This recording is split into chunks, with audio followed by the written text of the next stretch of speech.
우크라이나 리비우. 수천 명의 관중이 에어쇼의 하이라이트를 보기 위해 숨을 죽인 채 기다리고 있었습니다.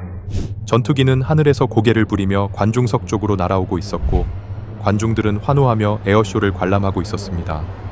하지만 얼마 지나지 않아 전투기는 균형을 잃은 채 수천 명이 모인 관중석을 향해 돌진하기 시작했습니다.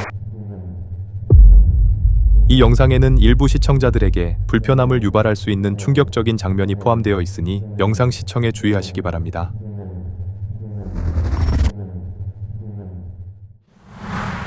(2002년 7월 27일) 우크라이나 서부 리비우 인근의 스크닐리브 비행장은 이른 아침부터 들뜬 분위기로 가득 찼습니다. 이날은 우크라이나 공군 제14군단의 창설 60주년을 기념하는 대규모 에어쇼가 열리는 날이었기 때문입니다. 무려 10,000명에 달하는 관중이 에어쇼를 구경하기 위해 활주로 주변에 모여들기 시작했고, 그 중에는 가족 단위의 방문객과 어린아이들이 상당수 포함되어 있었습니다. 하지만 에어쇼의 주인공이자 조종사였던 공군 대령 블라디미르 토포나르의 마음은 무거웠습니다. 27년의 비행 경력을 소유한 베테랑이자 공군 고개 비행팀 우크라이나 팔콘스의 지휘관이었던 그는 행사가 열리기 며칠 전 공군 상부를 찾아가 한 가지를 요구했는데요. 행사 장소의 지형에 익숙하지 않았던 그는 혹시나 모를 사고를 위해 행사 전에 먼저 비행을 연습해보는 바로 사전 연습 비행을 요청한 것이었죠. 하지만 공군 상부에서는 사전 비행에 들어가는 비용이 너무 많다는 이유로 그의 요청을 거절했습니다. 어쩔 수 없이 그는 실제 지형을 한 번도 비행해보지 못한 채 오직 서류상의 지도와 머릿속으로만 비행을 시뮬레이션하며 에어쇼 행사를 준비하게 되었습니다. 행사 당일, 지상에는 많은 기체들이 전시되어 있었고 여러 가지 행사가 준비되어 있어 많은 사람들이 아침부터 분주하게 모이기 시작했지만 방문객들은 행사의 하이라이트인 에어쇼만을 기다리고 있었습니다. 에어쇼에서 우크라이나 공군 측은 2인승 초음속 전투기인 Su-27 전투기를 사용한 에어쇼를 준비했습니다. 조종관을 잡은 인물은 사전 연습 비행을 거절당한 블라디미르 토포나르 대령과 부조종사 유리 예고로프였습니다. 이들은 사전 비행 없이 비행한다는 것은 매우 위험했음에도 불구하고 자신들이 외웠던 지형대로만 비행하면 큰일 없이 비행을 마무리할 수 있다고 생각했습니다.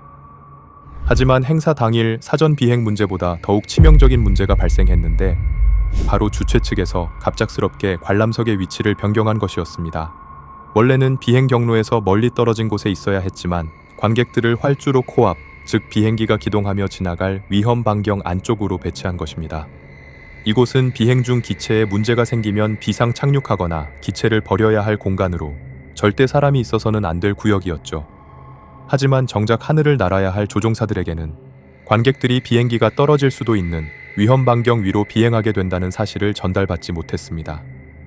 현장 상황을 잘 아는 조종사들 중 일부는 행사 준비가 엉망이고 너무 위험하다며 참가를 포기하고 돌아갔을 정도로 현장은 이미 통제불능 상태였습니다. 오후 12시 40분, 엄청난 굉음과 함께 한 대의 Su-27 전투기가 이륙에 성공하며 행사의 마지막 하이라이트인 에어쇼가 시작되었습니다. 이 비행기에는 기장 토포나르와 부조종사 유리 예고로프 두 사람이 타고 있었으며 안전하게 에어쇼를 마칠 생각뿐이었습니다. 그들은 비행장을 크게 돌아 정해진 구역으로 진입하기 시작했습니다. 정해진 구역으로 진입하는 순간까지는 모든 게 완벽해 보였죠. 하지만 본격적인 묘기를 위해 정해진 구역에 들어서자마자 그들은 당황하기 시작했습니다. 하늘에서 내려다본 지상의 지형이 자신들이 달달 외웠던 지도와는 완전히 달랐기 때문이었습니다. 눈앞에 보이는 광경을 믿을 수 없었던 토포나르는 그 즉시 관중들이 어디에 있는가 라고 관제탑에 무전을 보냈습니다. 자신이 비행해야 할 경로, 즉 텅 비어 있어야 할 곳에 무려 8,000명이 넘는 사람들이 빽빽하게 모여 있었던 겁니다.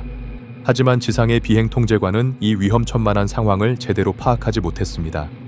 그리고 그저 기계적으로 조종사들에게 계속 임무를 수행하라는 지시만 반복할 뿐이었죠.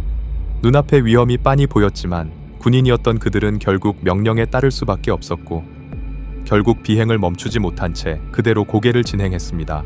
조종사는 초반 몇 가지 고개 기동은 깔끔하게 성공했습니다. 그리고 바로 그들의 아래에서 관중들의 환호가 터져 나오는 듯했죠. 하지만 그 환호가 비명으로 바뀌기까지는 오래 걸리지 않았습니다. 12시 52분경 토포나르는 낮은 고도에서 조종관을 180도 굴려 기체를 거꾸로 만드는 반바퀴 회전 기동에 들어가던 중 상황이 급격히 나빠지기 시작했습니다. 영상으로 보면 전투기는 스플릿 S처럼 뒤집힌 자세에서 하강하며 방향을 바꾸는 전환 기동을 시도한 듯 보였지만 기체는 다시 상승하지 못한 채 그대로 추락하기 시작했습니다. 원래라면 관중석과 평행하게 지나가야 했지만 비행 경로를 잘못 잡은 듯 전투기는 관중석 쪽을 정면으로 향하기 시작했습니다. 비행장 가장자리에 있던 높은 나무의 가지를 스치듯 지나간 조종사는 기술을 들어올리려 안간힘을 썼지만 결국 왼쪽 날개가 지면을 스치고 말았습니다. 밑에 있던 관중들은 얼어붙거나 도망치려 했지만 이미 늦은 상황이었습니다. 그리고 충돌 직전 더 이상 기체를 살릴 수 없다고 판단한 조종사들은 비상탈출 장치를 작동시켜 마지막 순간에 사출하는 데 성공했습니다. 그리고 그 순간 사고를 지켜보던 모두가 충격에 빠지며 엄청난 참사가 벌어지기 시작했습니다. 전투기는 전시되어 있던 한 기체를 들이받은 뒤 옆으로 빙글빙글 돌며 튕겨나갔고 근처에 위치한 관중들을 휩쓸고 가면서 폭발하기 시작했습니다. 더 충격적인 점은 전투기가 추락하면서 날개가 철조망 울타리에 걸리는 바람에 기체에 얽힌 날카로운 철조망이 관중석을 그대로 휩쓸고 지나갔다는 점입니다.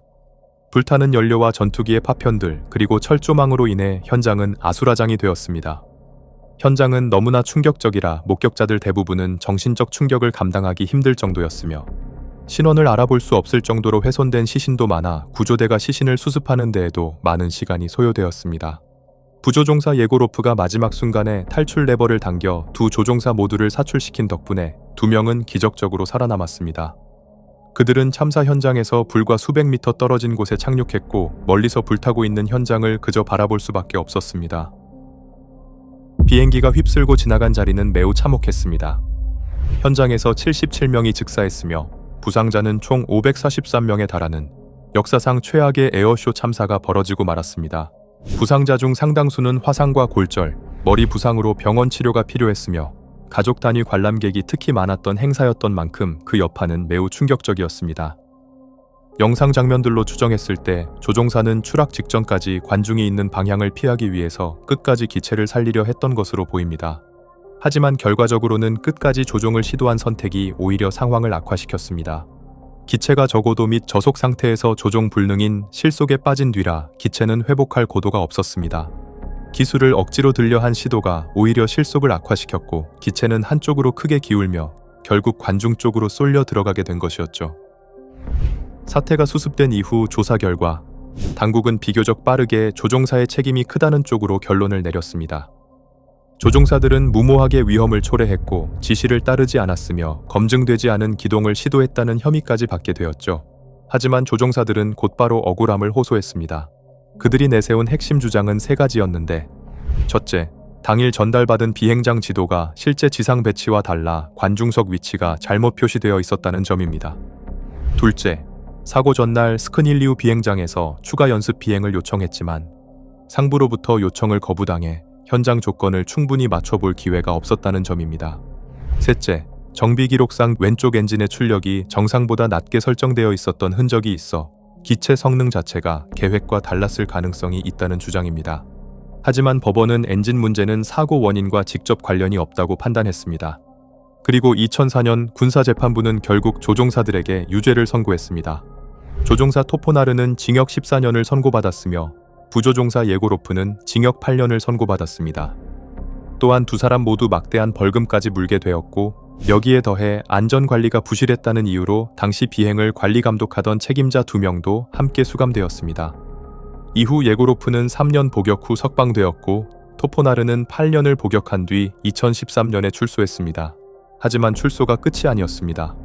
토포나르는 석방 이후에도 막대한 벌금을 갚아나가야 했으며 매달 당국의 신변을 보고해야 했고 자전거를 포함한 그 어떤 차량도 운전할 수 없도록 제한을 받았습니다.